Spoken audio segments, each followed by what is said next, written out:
जय हिंद दोस्तों आज के वीडियो में मैं बात करूंगा कि अगर आप भी ALP 2024 का भारतीय रेलवे में आपने फॉर्म भरा है तो अब आपके पास जो एप्लीकेशन है वो फुलफिल हो गया है, फॉर्म भर चुके गए हैं। जिनका एप्लीकेशन रिजेक्ट है उनके पास मैसेज दिए जा रहे हैं, जिनके पास एक्सेप्ट कर लिया गया है उनके पास भी मैसेज दिए जा रहे हैं।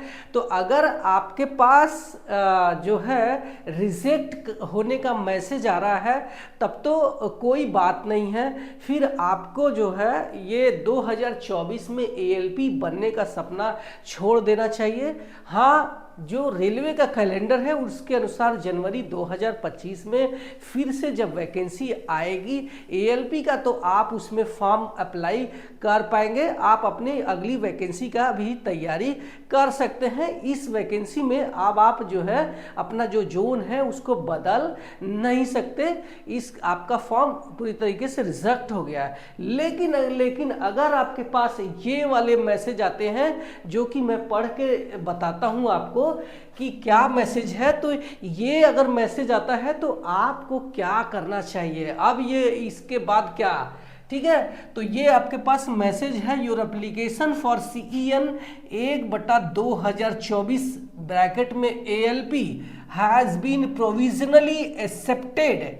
You are advised to exercise the modify option of the chosen RRB and preference zonal railways within the opted RRB if required during the modification window from 29 July 2024 odd hours यानी रात को 12 बजे से लेकर 7 अगस्त 2024 7 अगस्त 2024 23:59 यानी रात के 12 बजे तक ये इसका टाइमिंग है। By log in with your credential at www.rrbapplied.gov.in from RRB। मतलब रेलवे ने RRB ने आपके फॉर्म को, सबके फॉर्म को चेक कर लिया है। जिसका फॉर्म रिजेक्ट हो गया उसको रिजेक्ट होने का मैसेज दे दिया, लेकिन जिसके फॉर्म को एक्सेप्ट कर लिया, जिनके फॉर्म में कोई गड़बड़ी नहीं पाई गई है, कॉन्ग्रेचुलेशंस, आपका जो एग्ज़ाम है वो अब CBT 1 के लिए आप अपनी मैराथन दौड़ लगा दीजिए, क्योंकि CBT 1 ही है जो कि आपका पहला पड़ाव है, उसको पास होना ज़रूरी है। अब इस मैसेज को थोड़ा डिटेल में समझने की कोशिश करेंगे कि आपको करना क्या है, ठीक है। तो योर एप्लीकेशन फॉर CEN यानी CEN है हमारा 1/2024 ALP का जो सेंट्रलाइज एम्प्लॉयमेंट नोटिस नंबर था, इसको बोला है कि आपका जो एप्लीकेशन है हैज़ बीन प्रोविजनली एक्सेप्टेड, यानी कि इसका मतलब समझने की कोशिश करो कि प्रोविजनली का मतलब है कि अभी फिलहाल आपका जो फॉर्म है वो चेक कर लिया है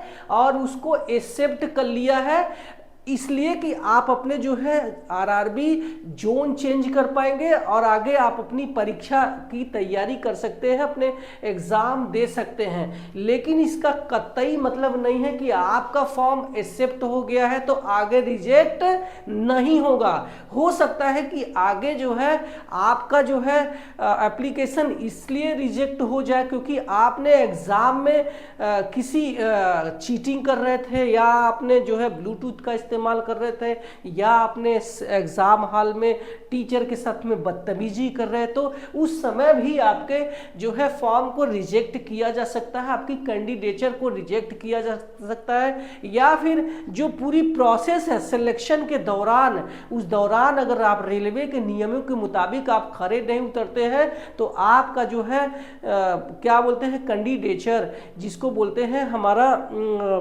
भागीदारी, तो वो आपका कभी भी कैंसिल हो सकता है। लेकिन फिलहाल आपको प्रोविजनली एक्सेप्ट कर लिया गया है क्योंकि आपने जो अपने फॉर्म भरे हैं वो बिल्कुल सही है, इसका मतलब ये है, ठीक। तो अब इसको समझ में आ गया होगा। अब आते हैं आगे, क्या लिखा है, you are advise to exercise the modify option of the chosen RRB, यानी अब आपको यह सलाह दी जाती है, you are advise to exercise modify option. अब आपको सलाह दिया जाता है कि अगर आप चाहें तो अपने जो आरआरबी है, जो अपने आरआरबी चुनना चाहते हैं तो आप बदल सकते हैं। अच्छा, इसमें बहुत सारे लोगों का सवाल है कि अगर मैं आरआरबी जो पहले मेरा सेलेक्ट किया हुआ है, तो अगर मैं सेलेक्ट किया है उसको नहीं बदलूं तो कोई प्रॉब्लम होगी क्या? तो आपको बता दूं कि ये आपके लिए एक मौका दे रहा है, आप चाहे तो बदल दें और चाहे तो आप नहीं बदले, नहीं भी बदलोगे तो भी आपके फॉर्म में कोई भी प्रॉब्लम नहीं आने वाली है। सिर्फ आपको रेलवे ये बोल रही है कि जो वैकेंसी था 5696 वो बढ़ा करके अगर 18,799 कर दिया है, तो आपके साथ में किसी प्रकार का जो है धोखा ना हो जाए, कहीं आपने कहीं गलत जगह तो नहीं अप्लाई कर दिया। तो अगर आप चाहे तो अपने आरआरबी को, जोन को आप चेंज कर सकते हैं, इसका आपसे किसी भी प्रकार का कोई चार्ज नहीं लिया जाएगा, ये बिल्कुल फ्री ऑफ कॉस्ट है। तो ये बातें आपको अच्छे से समझ में आ गई होगी, ठीक है।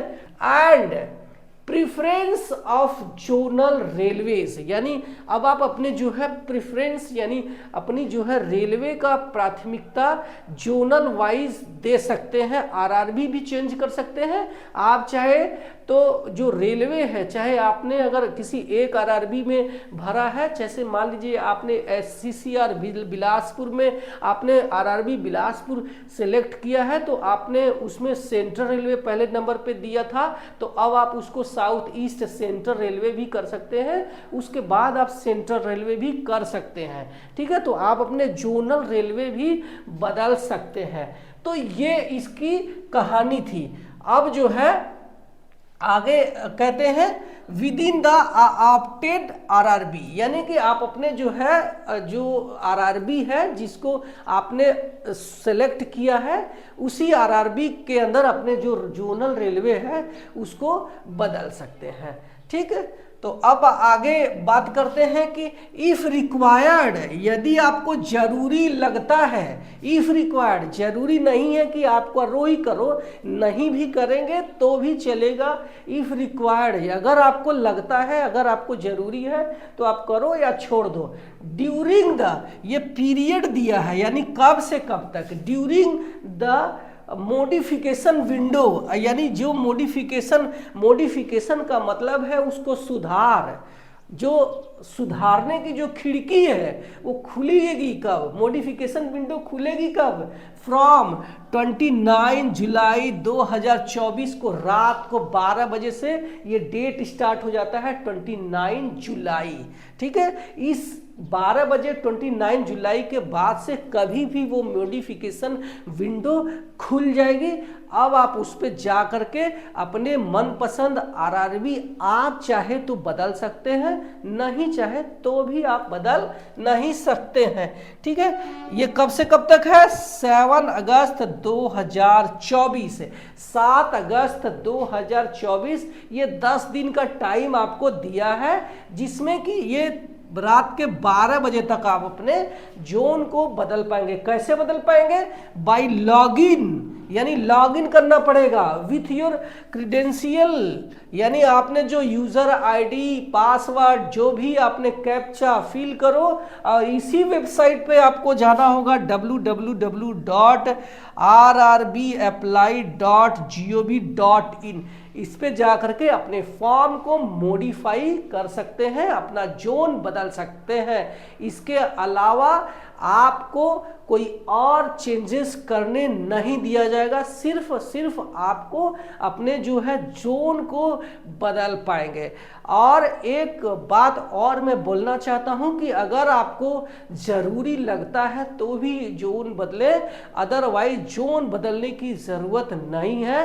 कंपटीशन लगभग हर जगह रहने वाले हैं, 2-4 अंकों के इधर उधर फर्क पड़ सकते हैं, लेकिन अगर मैं एक मोटा मोटी कुछ डिवीजन रीजन के कुछ आरआरबी के नाम लेना चाहूँ तो अगर आपने पहले पटना, मुजफ्फरपुर या फिर आपने चंडीगढ़ या फिर गुवाहाटी, सिलीगुड़ी और इस तरह के जो बोर्ड हैं जो नॉर्थ इंडिया के हैं, तो आप उसको चाहे तो बदल सकते हैं क्योंकि वहाँ पे वैकेंसी कम है और फॉर्म ज़्यादा डाले गए हैं। यहाँ पे प्रयागराज को मैं आपको सलाह दूंगा कि आप ले सकते हैं, बशर्ते आप यूआर में होने चाहिए। यानी अगर आप जनरल कैटेगरी में हैं तो आप प्रयागराज को ऑप्शन में ले सकते हैं, लेकिन अगर आप SC ST या OBC में आते हैं तो शायद ये आपको प्रयागराज छोड़ देना चाहिए। बाकी आप अपने मर्जी से कोई भी जो आपने जोन उस लिया है, चाहे वो बिलासपुर का है,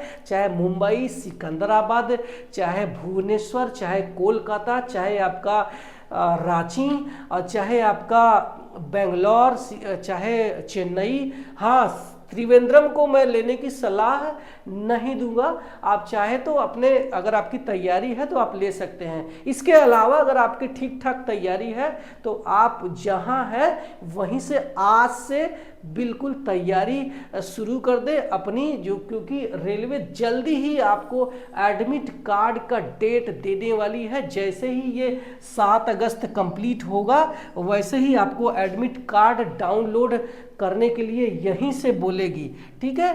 तो जब आप एडमिट कार्ड डाउनलोड लोगे तब आपको CBT 1 का एग्ज़ाम देने को मिलेगा। ये एक वीडियो था जो आप सारे लोगों के पास मैसेज आ रहे थे और लोगों ने पूछा कि अब क्या करना है, इसी पर एक वीडियो था आपके लिए। अगर फिर भी आपको डाउट है तो मुझे कमेंट करो और मैं उस कमेंट का रिप्लाई करूंगा। कुछ पूछो मैं बताऊंगा। इसके अलावा आप मुझे इंस्टाग्राम में भी सवाल पूछ सकते हैं, मैं वहां भी रिप्लाई करता हूं। और आप मेरे चैनल में पहली बार आए हैं तो इसको सब्सक्राइब कर लेना, क्योंकि मैं रेलवे से जुड़ी हुई हर एक सटीक बात को सही तरीके से और पूरा डिटेल में अच्छे से समझा करके आपको बताता हूं, ताकि आपके जो है भेजे में अच्छे से घुस जाए। मिलते हैं अगले वीडियो में, तब तक के लिए बाय बाय।